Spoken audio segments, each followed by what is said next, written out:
Hi hello welcome to my channel. నా పెళ్లిలో వేసుకున్న జ్యువెలరీ మీకు చూపించేస్తాను. ఇవైతే గాజులు అనమాట.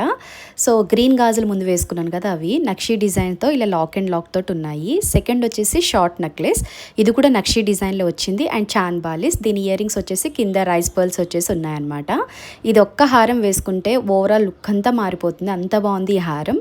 ఈ హారము ఆ చిన్న నెక్లెస్ రెండు కలిపి వేసుకున్నాను నా పెళ్లిలో. ఇదైతే నక్షీ డిజైన్ లేకుండా తీసుకున్నాను, ఇది నాకు డిజైన్ నచ్చి తీసుకున్నాను. ఆ పికాక్స్ అవి, ఇంకా ఇయర్ రింగ్స్ వచ్చేసి ఇలా వచ్చినాయి అనమాట. ఒక సిల్వర్ది అంటే స్టోన్ ఒకటైనా ఉండాలని చెప్పేసి ఇలాంటిది తీసుకున్నాను. ఒక సిల్వర్ శారీ మీదకి ఇయర్ రింగ్స్ వచ్చేసి ఇలా వచ్చినాయి. ఇది వచ్చేసి పాపిడి పిల్ల అనమాట. రెండు కొనుక్కున్నాను, ఇది వేసుకోలేదు. నేను ఇప్పుడు ఇందాక చూపించింది వేసుకున్నాను. ఇది వచ్చేసి మ్యాటీలు, చంచరాలు నేను పెట్టుకున్న, నాకు పుడుకు హోల్ లేదు కాబట్టి ఇలా లాక్ అండ్ లాక్ పెట్టుకున్నాను. ఇది వచ్చేసి నేను పెట్టుకున్న వడ్డానం అనమాట. సింపుల్గా తీసుకోమని చాలా మంది చెప్పారు, బట్ నాకైతే ఇలా హెవీగానే నచ్చింది. సో ఈ జ్యువెలరీ నా పెళ్లిలో వేసుకున్న జ్యువెలరీ అనమాట. వెడ్డింగ్